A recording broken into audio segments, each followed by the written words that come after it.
You know, there's a saying. It's a small country. We have a saying. And again, I definitely 27 million. 27 at the time. Thanks.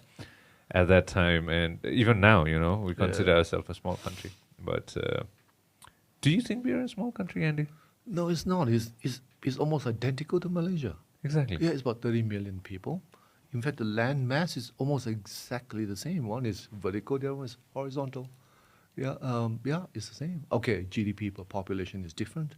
Yeah, so state of development is slightly different. But no, it's not a small country. That's why we believe there's potential. You only can assume that GDP of any country will grow over time. Yeah. Yeah, and that's enough data to say, telecom growth is proportionate to some extent GDP growth. So they will kind of grow hand in hand. So that's why we say there's potential.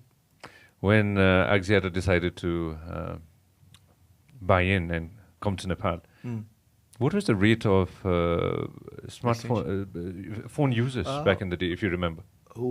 Not trying to quiz you here. Yeah, you put me on the spot here. Okay, don't worry. All right, let me do this. Literacy rate is 67.9%, and 32.1% are still illiterate here. You know, that's correct. We definitely want them to be the users. You know, not just Ncell, but again, overall, get into the digital sphere. Sure. How do you think in 2022? You know, how can we digitize Nepal? You know, what are the key factors do you think we need to go ahead and digitize Nepal? Not just in terms of telecommunications. Yeah, sure.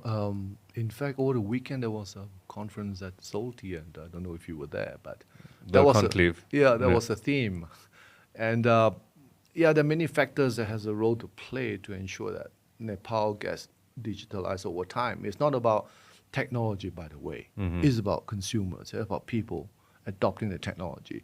You know, for us, I think of most companies, technology always leads, and people come in to adopt. Yeah, in Nepal, I think there are some constraints from a couple of perspectives. One is access to technology at the right price. Yeah, so it's access and affordability. Now, that 30% that you talk about, majority of these folks may be living in the outer areas of semi-urban and so on, or in the hills. So it presents a challenge, obviously, for any one of us to go out there to bridge that technology access. Now, we have an obligation to do that, and so is NTC and whatever mobile operators. Yeah, so we have an obligation to bridge up to 95% population coverage. There will still be the few percent that can't get access to it. Yeah.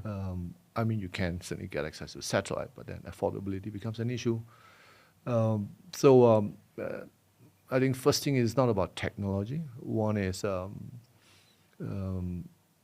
the investments that we all make as a company needs to be supported in the right way with the right policies and frameworks from the government, obviously, who has control of the spectrums, who has control of certain frameworks that allow us to do it economically and feasibly. I think that's probably the key driver. And until they get access to these technologies, it's going to be hard to get consumers to adopt things over time.